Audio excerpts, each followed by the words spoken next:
जिस घर में इन 3 लोगों का प्रभाव होता है उस घर का सर्वनाश हो जाता है।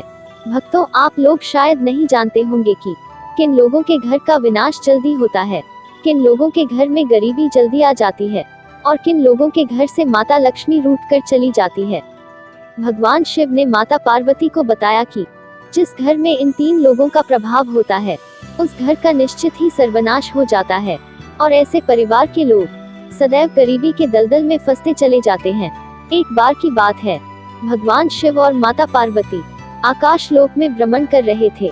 भगवान शिव ने कहा कि देवी पार्वती, पृथ्वी लोक में जिस घर में इन 3 लोगों का प्रभाव होता है उस घर का सर्वनाश हो जाता है और उस घर में दरिद्रता आ जाती है। तभी माता पार्वती कहती है, हे स्वामी, आप बताइए कि वे कौन से 3 लोग हैं। हमारे हृदय में जानने की जिज्ञासा उत्पन्न हो रही है। तब भोलेनाथ कहते हैं, ठीक है देवी, हम आपको आज एक प्राचीन काल की कथा सुनाते हैं, जिसे सुनने के बाद आपको पता चल जाएगा कि वे कौन से 3 लोग हैं जिनके प्रभाव से घर का सर्वनाश हो जाता है। नमस्कार भक्तों, आप सभी से निवेदन है कि इस कथा को सुनने से पहले अगर आप भगवान शिव के सच्चे भक्त हैं तो कृपया कमेंट बॉक्स में हर हर महादेव लिखकर वीडियो को लाइक करें, चैनल को सब्सक्राइब करें और बेल आइकन पर ऑल का चयन करें, जिससे आप सभी को हमारा वीडियो सबसे पहले मिल सके और आप सभी प्राचीन कथाओं और कहानियों से जुड़े रहे। भक्तों, फिर भगवान शिव माता पार्वती को कथा सुनाते हुए कहते हैं कि देवी पार्वती, प्राचीन काल की बात है, किसी नगर में एक व्यापारी रहता था। वह व्यापारी बड़ा ही धनवान व्यक्ति था। उसके घर में अन्न धन की कोई कमी नहीं थी। व्यापारी का एक बड़ा ही सुंदर पुत्र था और व्यापारी अपने पुत्र से बहुत प्रेम करता था। व्यापारी और उसकी पत्नी को विवाह के बहुत सालों बाद संतान की प्राप्ति हुई थी और वे दोनों अपनी संतान से बहुत अधिक प्रेम करते थे। व्यापारी हर कार्य अपने पुत्र से पूछकर ही करता था। व्यापारी का पुत्र अभी छोटा था, परंतु प्रेम में अंधे व्यापारी ने वह सब कुछ किया जो उसका पुत्र कहता था। अगर पुत्र कोई गलत कार्य करने के लिए भी कहता तो व्यापारी उसे भी कर देता था।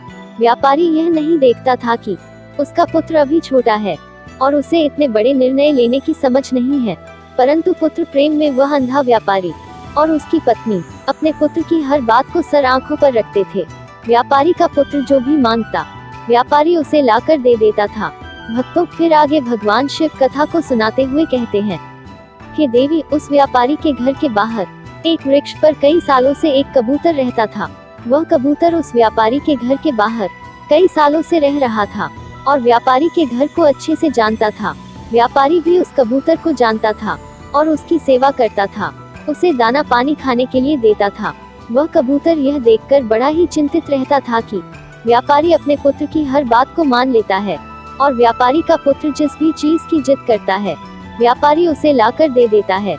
एक दिन कबूतर उसी पेड़ पर बैठकर यह सब देख रहा था। तभी वह व्यापारी से कहता है, हे व्यापारी, तुम्हें अपने पुत्र के प्रेम में इतना अंधा नहीं होना चाहिए। तुम्हारी यह गलती तुम्हें आगे जाकर बहुत भारी पड़ेगी। तब व्यापारी कहता है, अरे कबूतर, तुम नहीं जानते, मेरा पुत्र स्वयं भगवान का रूप है। इतनी मनौतियों के बाद मुझे पुत्र की प्राप्ति हुई है। अब वह जैसा कहेगा मैं वैसा ही करूँगा। तब कबूतर कहता है, अरे पुत्र प्रेम में अंधे व्यापारी, तुम्हें मेरी बात समझ में नहीं आ रही है। मैं तुम्हें एक कहानी के माध्यम से अपनी बात समझाता हूँ। भक्तों, फिर कबूतर अपनी कहानी को प्रारंभ करता है और कहता है, हे व्यापारी, प्राचीन समय की बात है। एक गांव में एक सेठ रहा करता था। वह सेठ बड़ा ही भोला भाला व्यक्ति था। उस सेठ के 3 बेटे थे।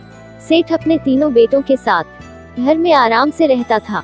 सेठ ने अपने सभी बेटों का विवाह कर दिया था और उसकी तीनों बहुएं उसकी खूब सेवा करती थी। सेठ की छोटी बहू के घर में आने के बाद सेठ का घर बड़े सुख से चल रहा था। सेठ का व्यापार भी बहुत अच्छे से चल रहा था। छोटी बहू के आने के बाद सेठ के घर में अन्न और धन की कोई कमी नहीं थी और घर का माहौल बड़ा ही शांतिपूर्ण था। उसके घर में कभी कोई लड़ाई झगड़ा नहीं होता था। सेठ के सभी पुत्र एक साथ मिलकर रहते थे और सेठ की बहुएं भी आपस में बड़े प्रेम से रहती थी। तीनों बहुएं मिलकर एक साथ खाना पकाती थी और बड़े प्रेम से अपने पतियों और ससुर को खिलाती थी। सेठ का व्यापार भी बहुत अच्छे से चल पड़ा था। तीनों बेटे व्यापार को बड़े अच्छे से संभाल रहे थे। सेठ सोचता था कि अब तो उसका जीवन सफल हो चुका है। घर में तीनों बहुएं बड़े ही प्रेम से रहती है। और उसका व्यापार। उसके तीनों पुत्र बड़े अच्छे से संभाल रहे हैं। अन्न धन की घर में कोई कमी नहीं है। ऐसे विचार करके सेठ बड़ी सुकून की नींद लिया करता था। भक्तों, सेठ की इतनी अच्छी जिंदगी देखकर गांव के अन्य लोग सेठ से जलने लगे थे। गांव के सभी लोग सोचते थे कि यह सेठ तो बड़ा ही सुखी है, इसका जीवन बड़े ही आराम से कट रहा है और इसके जीवन में कोई दुख तकलीफ नहीं है। भक्तों, आगे कबूतर कहता है, हे व्यापारी, अक्सर मनुष्य दूसरों की तरक्की देखकर जलते हैं। जिस प्रकार केकड़े एक दूसरे का पैर पकड़कर किसी को आगे नहीं बढ़ने देते, उसी प्रकार मनुष्य भी किसी को आगे बढ़ता देख उसे पीछे खींचने की कोशिश करता है।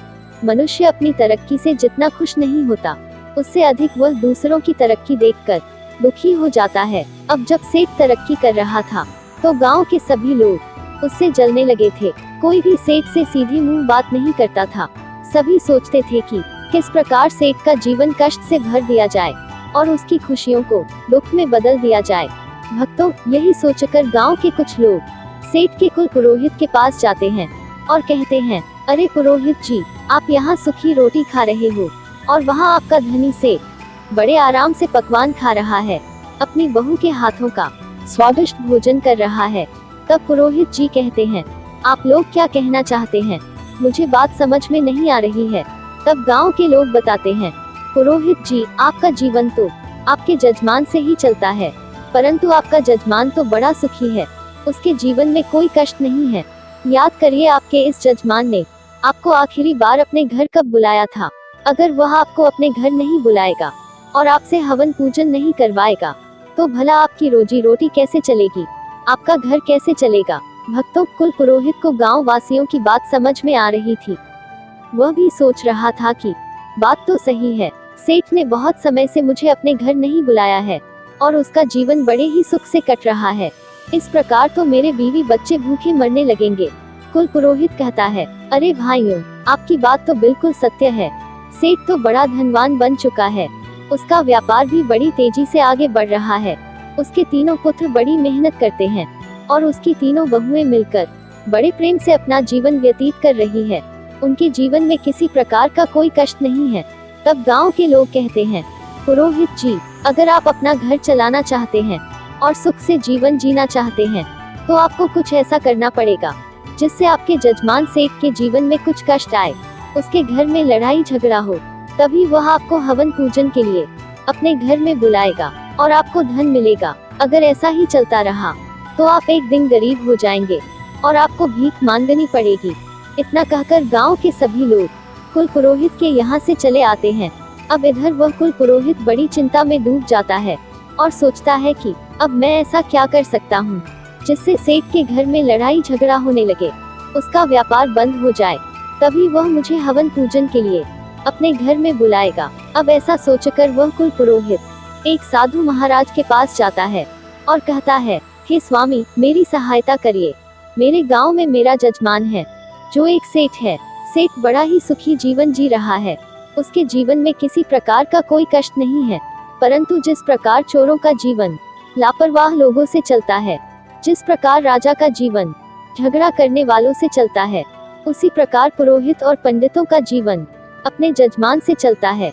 अगर जजमान के घर में कोई दुख तकलीफ नहीं होगी और वह हमें नहीं बुलाएंगे तो हमारा जीवन कैसे चलेगा, हम धन कैसे अर्जित करेंगे, हम तो भूखे मर जाएंगे।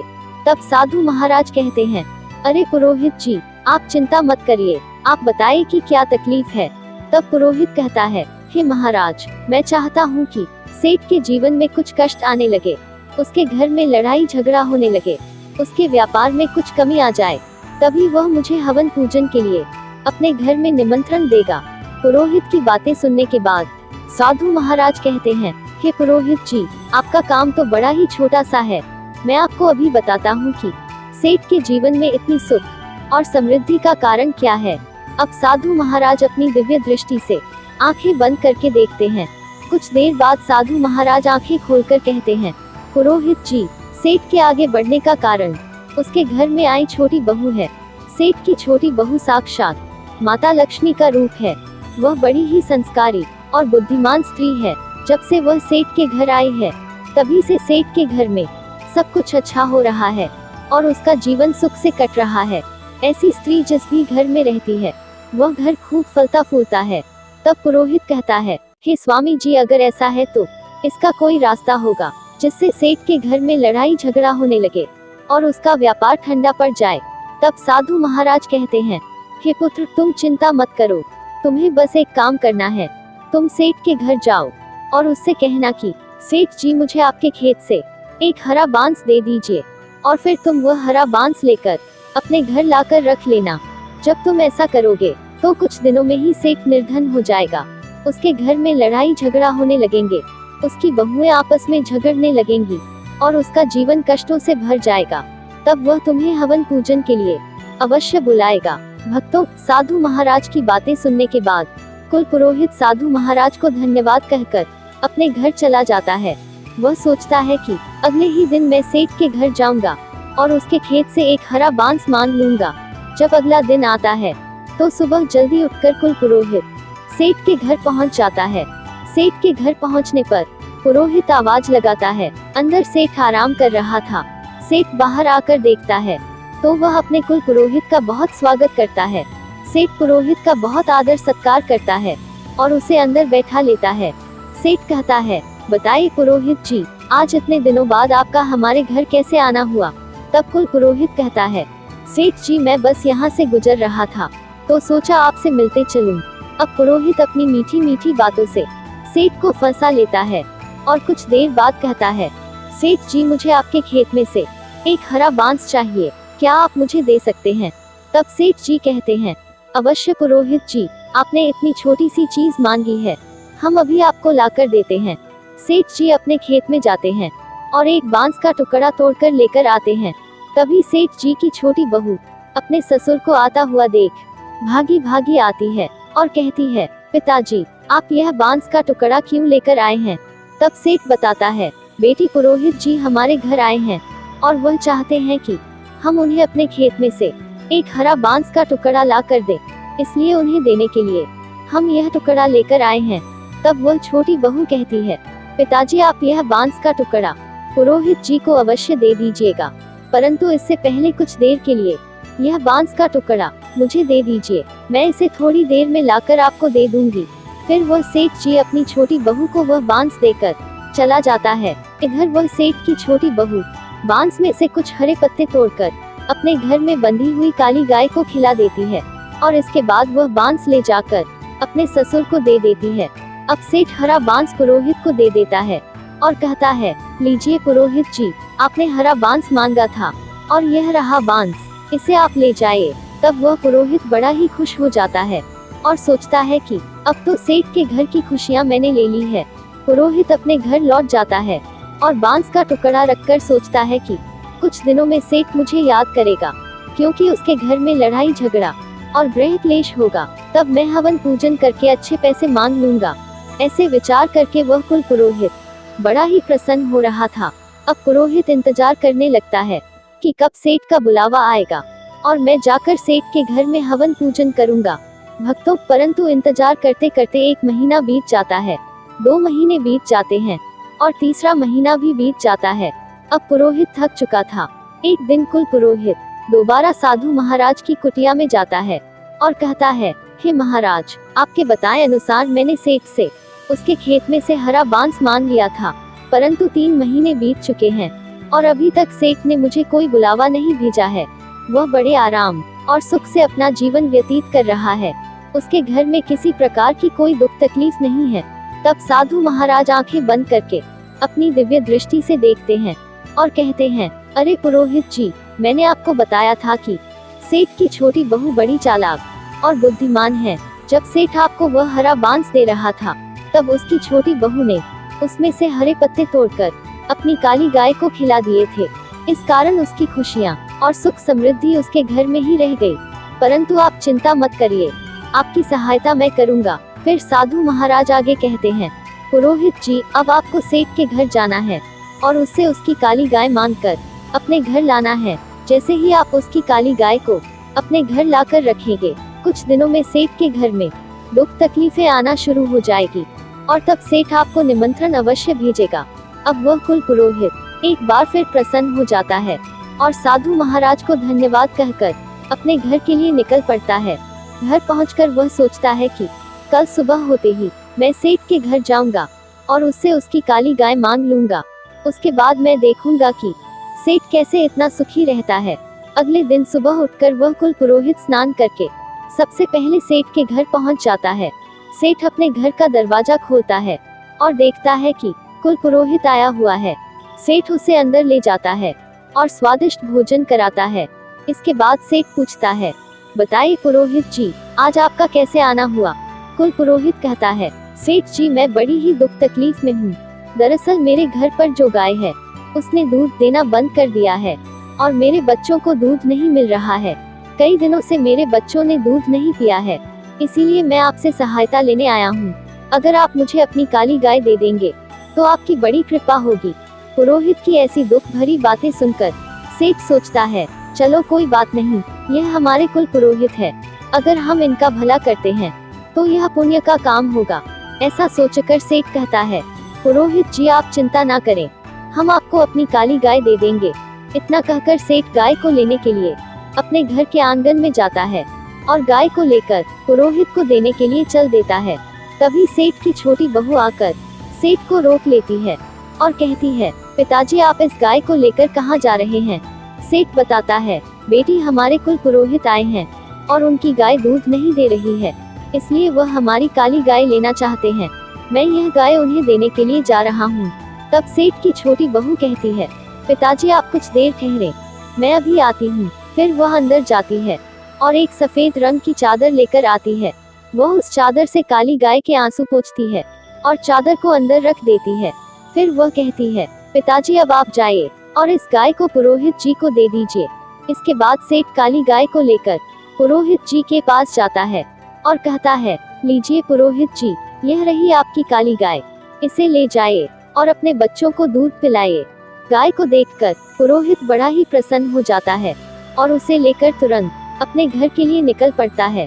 अब तो अपने घर पहुंचकर वह काली गाय को बांध देता है और सोचता है कि सेठ बहुत ही जल्दी उसे अपने घर हवन पूजन के लिए बुलाएगा, क्योंकि उसका जीवन बड़ी ही जल्दी दुखों से घिरने वाला है। अब वह कुल पुरोहित सेठ के बुलावे का इंतजार करने लगता है और इंतजार करते करते एक बार फिर उसे 3 महीने बीत जाते हैं। 3 महीने गुजर जाने के बाद कुल पुरोहित एक बार फिर साधु महाराज की कुटिया में पहुंच जाता है और कहता है कि साधु महाराज इस बार फिर मैं आपके कहे अनुसार सेठ के यहाँ से काली गाय लेकर आया हूँ, परंतु उसके बावजूद सेठ ने मुझे अपने घर हवन पूजन के लिए नहीं बुलाया। सेठ का जीवन अभी भी बड़े ही सुख से कट रहा है, उसके घर में किसी प्रकार की कोई दुख तकलीफ नहीं है। तब साधु महाराज एक बार फिर अपनी आंखें बंद करते हैं और अपनी दिव्य दृष्टि से देखते हैं। साधु महाराज कहते हैं कि पुरोहित जी, उस सेठ की छोटी वाली बहू बहुत ही चालाक है, हमने जितना सोचा था वह उससे भी ज्यादा चालाक है, वह सारी विद्या जानती है। सेठ की बहू बड़ी ही बुद्धिमान है।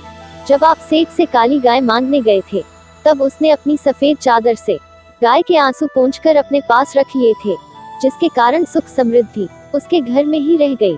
अब यह बात सुनकर कुल पुरोहित बहुत ही चिंतित हो जाता है। वह सोचता है कि जब तक यह छोटी बहू रहेगी तब तक सेठ का जीवन सुख समृद्धि से भरा रहेगा। पुरोहित कहता है कि साधु महाराज, अब मुझे क्या करना चाहिए? तब साधु महाराज कहते हैं, पुरोहित जी अब आप सेठ के घर जाइए और सेठ से किसी तरीके से वह सफेद चादर मांगकर अपने घर लाकर रख लीजिए। अगर आपने ऐसा कर लिया तो निश्चित ही सेठ का जीवन बदल जाएगा और उसके घर में लड़ाई झगड़ा और गृहक्लेश होने लगेंगे। फिर साधु महाराज को धन्यवाद कहकर वह कुल पुरोहित अपने घर के लिए निकल जाता है।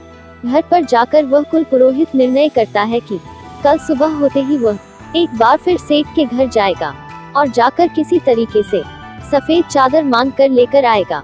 अगला दिन बीतते ही वह पुरोहित सुबह उठते ही बड़ा प्रसन्न हो जाता है और सोचता है कि आज तो सेठ से उसकी सफेद चादर मांगकर उसका जीवन दुखों से भर दूंगा।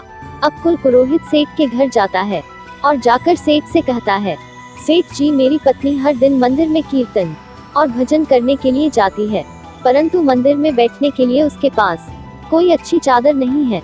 वह नीचे फर्श पर बैठती है और उसे ऐसा करते हुए देख मुझे अच्छा नहीं लगता। अगर आपको कोई तकलीफ न हो तो क्या आप मुझे एक अच्छी सफेद चादर दे सकते हैं, ताकि मेरी पत्नी चादर बिछाकर मंदिर में बैठ सके।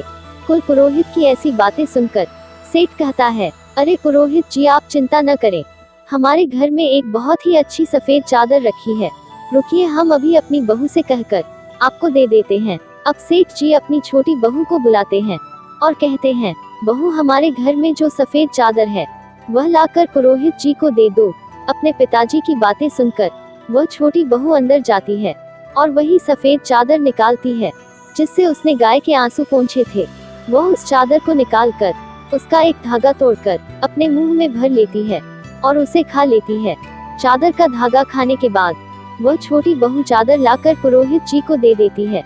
छोटी बहू से चादर लेकर पुरोहित जी मुस्कुराते हुए अपने घर के लिए निकल पड़ते हैं और घर पर जाकर वह सोचते हैं, अब तो सेठ मुझे बहुत जल्दी याद करेगा। अब सेठ की राह देखते देखते वह कुल पुरोहित कई महीनों तक इंतजार करता रहता है। धीरे धीरे एक महीना बीत जाता है, उसके बाद दूसरा महीना भी निकल जाता है और तीसरा महीना भी निकल जाता है। अब इंतजार करते करते पुरोहित थक जाता है और एक बार फिर साधु महाराज के पास जाता है। साधु महाराज कहते हैं, आओ पुरोहित जी, बताओ कैसे हो। तब पुरोहित कहता है, अरे साधु महाराज, आपने मुझे जो करने को कहा मैंने वह सब कुछ किया, परंतु वह सेठ अभी भी अपना जीवन बड़े आराम से जी रहा है। उसके जीवन में कोई दुख तकलीफ नहीं है, उसके पास धन की कोई कमी नहीं है। साधु महाराज एक बार फिर अपनी आंखें बंद करके अपनी दिव्य दृष्टि से देखते हैं और पुरोहित को बताते हैं, पुरोहित जी, अब हमें लगता है कि वह छोटी बहू जब तक उसके घर में रहेगी तब तक हम उसका कुछ नहीं बिगाड़ सकते। आपको सफेद चादर देने से पहले उसकी बहू ने उसमें से एक धागा निकालकर खा लिया था, जिसके कारण सुख समृद्धि और धन का सुख उसके पास ही रह गया। अब आपको कुछ भी करके सेठ जी की छोटी बहू को उसके घर से निकालना पड़ेगा। अगर आपने एक बार छोटी बहू को घर से निकाल दिया तो फिर सेठ के जीवन में कष्ट ही कष्ट आ जाएंगे और उसका जीवन दुखों से घिर जाएगा। भक्तों, फिर उस पुरोहित को भी समझ में आ गया कि छोटी बहू के रहते वह कुछ भी नहीं कर सकता, इसलिए वह अपने घर जाता है और सेठ के घर से उसकी छोटी बहू को निकालने का उपाय ढूंढने लगता है। अगली सुबह कुल पुरोहित सेठ के घर जाता है और बड़ी ही चिंतित अवस्था में जाकर कहता है, सेठ जी, आपकी सुरक्षा मेरी जिम्मेदारी है और मुझे आपकी सुरक्षा खतरे में दिख रही है। आप पर बहुत बड़ा संकट आने वाला है, आपका जीवन दुखों से घिरने वाला है, आपके व्यापार में आपको बहुत बड़ा नुकसान होने वाला है और आपके घर में बहुत बड़ी विपत्ति आने वाली है। कुल पुरोहित की ऐसी बातें सुनकर वह सेठ घबरा जाता है और बहुत चिंतित हो जाता है। सेठ कहता है, पुरोहित जी, यह आप क्या कह रहे हैं? आप हमें बताइए, क्या इस विपत्ति से बचने का कोई उपाय है? आप जो भी कहेंगे हम अवश्य करेंगे। फिर पुरोहित समझ जाता है कि यह सेठ उसके जाल में फंस चुका है। पुरोहित आगे कहता है, सेठ जी, आपकी छोटी बहू आपके ऊपर बहुत बड़ा खतरा है। जब तक वह इस घर में रहेगी आप पर संकट बना रहेगा, इसलिए मैं तो कहता हूँ कि आप अपनी छोटी बहू को अपने घर से निकाल दीजिए, क्योंकि उसी के कारण आप पर इतना बड़ा खतरा मंडरा रहा है और आपका जीवन संकट में है। पुरोहित की ऐसी बातें सुनकर वह सेठ जी उस पर विश्वास कर लेते हैं। सेठ जी कहते हैं कि पुरोहित जी, आप जैसे कहेंगे मैं वैसा ही करूँगा। आप बताइए कि मुझे अपनी बहू को घर से कैसे निकालना है। पुरोहित जी कहते हैं, सेठ जी, आप तुरंत कुछ भी करके अपनी बहू को घर से बाहर निकाल दीजिए। इतना कहकर वे अपने घर चले जाते हैं और सेठ जी चिंता में डूब जाते हैं। वे सोचते हैं कि मेरी बहू तो बड़ी ही अच्छे स्वभाव की है, मेरी इतनी सेवा करती है, मैं उसे अपने घर से कैसे निकालूं। फिर सेठ जी सोचते हैं कि वह मेरे लिए खतरा भी है और उसके कारण मेरे परिवार पर विपत्ति आ सकती है। यह विचार करके सेठ जी अपनी पुत्रवधू के पास जाते हैं और अपनी छोटी बहू से कहते हैं, बहू, आज ही तुम मेरे घर से निकल जाओ। तुम्हारा इस घर में रहना अब सही नहीं है, तुम्हारे कारण हमारे घर में विपत्ति आने वाली है। वह अपने ससुर की ऐसी बातें सुनकर सब समझ जाती है कि जरूर पुरोहित जी ने मेरे ससुर के कान भरे हैं। वह बहू कहती है, ठीक है पिताजी, अगर आप यही चाहते हैं तो मैं इस घर को छोड़कर चली जाती हूँ। फिर अपनी पत्नी को घर छोड़कर जाता हुआ देख सेठ का छोटा पुत्र भी कहता है, पिताजी, अगर मेरी पत्नी इस घर में नहीं रह सकती तो मैं भी नहीं रहूंगा। मैं भी अपनी पत्नी के साथ घर छोड़कर जा रहा हूँ। अब वह पत्नी और पति दोनों सेठ जी का घर छोड़कर एक शहर में चले जाते हैं और किराए के मकान में रहने लगते हैं। कुछ दिन बाद वे अपना नया धंधा शुरू करते हैं। सेठ की छोटी बहू, जो बड़ी बुद्धिमान थी, के कारण उनका धंधा बहुत अच्छे से चलने लगता है। उनका व्यापार बड़ा बन जाता है और छोटा पुत्र और उसकी पत्नी दोनों बड़े धनवान हो जाते हैं। वे शहर में अपना मकान भी खरीद लेते हैं। इधर सेठ का घर बर्बाद होता जा रहा था। घर में लड़ाई झगड़ा होने लगे थे। सेठ की दोनों बहुएं आपस में खूब झगड़ा करती थी और सेठ के दोनों पुत्र व्यापार पर बिल्कुल ध्यान नहीं दे रहे थे। सेठ के दोनों पुत्र बुरी संगत में पड़ गए थे और कुल पुरोहित हवन पूजन के बहाने सेठ से सारा धन लूट कर ले जा रहा था। धीरे धीरे पुरोहित सेठ को पूरी तरह से लूट लेता है और सेठ का पूरा धन अपने घर ले जाता है। अब सेठ की हालत बहुत खराब हो चुकी थी। सेठ के घर में खाने पीने के लाले पड़ गए थे। भोजन नहीं था, पहनने के वस्त्र नहीं थे। अपनी ऐसी हालत देखकर सेठ एक दिन विचार करने बैठता है और गहरा विचार करने पर उसे समझ में आता है कि जिस दिन से मेरी छोटी बहू इस घर को छोड़कर गई है, उस दिन से इस घर की हालत बद से बदतर होती जा रही है। सेठ को यह समझ में आ चुका था कि उसकी छोटी बहू ही है जो उसके घर को बचा सकती है। सेठ तुरंत दौड़कर शहर जाता है और अपने छोटे पुत्र के घर जाकर अपनी लक्ष्मी स्वरूप बहू से क्षमा मांगता है। सेठ अपनी बहू के चरणों में गिरकर कहता है, बहू मुझे माफ कर दो। मैंने पुरोहित की बातों में आकर तुम्हें घर से निकाल दिया था, लेकिन तुम तो साक्षात लक्ष्मी हो। जब तक तुम मेरे घर में थी तब तक घर में सुख शांति बनी रही, और जब से तुम घर छोड़कर गई हो, घर में गृह क्लेश हो रहे हैं, लड़ाई झगड़ा हो रहे हैं और हम बड़े ही धनहीन हो चुके हैं। ससुर की ऐसी बातें सुनकर छोटी बहू कहती है, पिताजी आप चिंता मत करिए, मैं अभी अपने घर लौटती हूँ। यह भी मेरा घर है और वह भी मेरा घर है। मैंने पहले ही जान लिया था कि पुरोहित ने आपके कान भरे हैं और आपको कहा है कि आप मुझे घर से निकाल दे। संसार में बहुत से लोग होते हैं जो दूसरों की खुशियों से जलते हैं और उन्हें बर्बाद करना चाहते हैं, लेकिन यह हमारे ऊपर निर्भर करता है कि हम किसकी बातों में आते हैं, कैसे निर्णय लेते हैं और अपने घर को कैसे चलाते हैं। अगर हम गलत लोगों की बातों में आकर अपने ही घर को तोड़ेंगे तो अवश्य हमारे घर का नाश हो जाएगा। इतना सुनकर सेठ अपनी बहू और बेटे को लेकर अपने घर लौट जाता है। बहू घर आती है और उसके कुछ दिन बाद सेठ फिर से तरक्की करने लगता है। सेठ का व्यापार फिर से चलने लगता है और उसके घर में अन्न धन के भंडार भरने लगते हैं। परिवार में सभी मिलजुल कर रहने लगते हैं और सभी में प्रेम और स्नेह बढ़ने लगता है। फिर भगवान शिव माता पार्वती से कहते हैं कि देवी, एक दिन सेठ की छोटी बहू सेठ से कहती है, पिताजी आज मैं आपसे जो कहने जा रही हूँ, मेरी बात को ध्यान से सुनिए। जिस घर में इन 3 लोगों की चलती है वह घर बहुत जल्दी बर्बाद हो जाता है। सेठ पूछता है, बहू वह 3 लोग कौन हैं? छोटी बहू बताती है, पिताजी ध्यान से सुनिए। नंबर 1, बिगड़ा हुआ बालक। जिस घर में बिगड़ा हुआ पुत्र होता है जो गलत संगति में पड़ जाता है और उसकी बात घर में मानी जाती है, तो उस घर का निश्चित ही सर्वनाश हो जाता है। नंबर 2, जिद्दी और लालची स्त्री। जिस घर में स्त्री लालची और जिद्दी होती है उस घर में कभी धन नहीं रहता और वह घर कंगाल बन जाता है। नंबर 3, जिस घर का मुखिया बाहर वालों की बातों में आ जाता है और उनके कहे अनुसार चलता है, तो उस घर का सर्वनाश हो जाता है। छोटी बहू आगे कहती है, पिताजी जिस प्रकार आप पुरोहित की बातों में आ गए थे, उसी प्रकार अगर घर का मुखिया बाहर वालों की बातों को मानकर अपने घर के निर्णय करता है तो उसके घर का अवश्य नाश हो जाता है। इतना सुनकर सेठ अपनी बहू की बातों को समझ जाता है। जब व्यापारी ने यह कहानी पूरी सुनी तो उसे सब समझ में आ गया। वह अपने पुत्र को सही शिक्षा देता है और पुत्र के अनुसार चलना बंद कर देता है। दोस्तों, आपको यह कथा कैसी लगी? आप कमेंट बॉक्स में हर हर महादेव लिखकर अवश्य बताएं।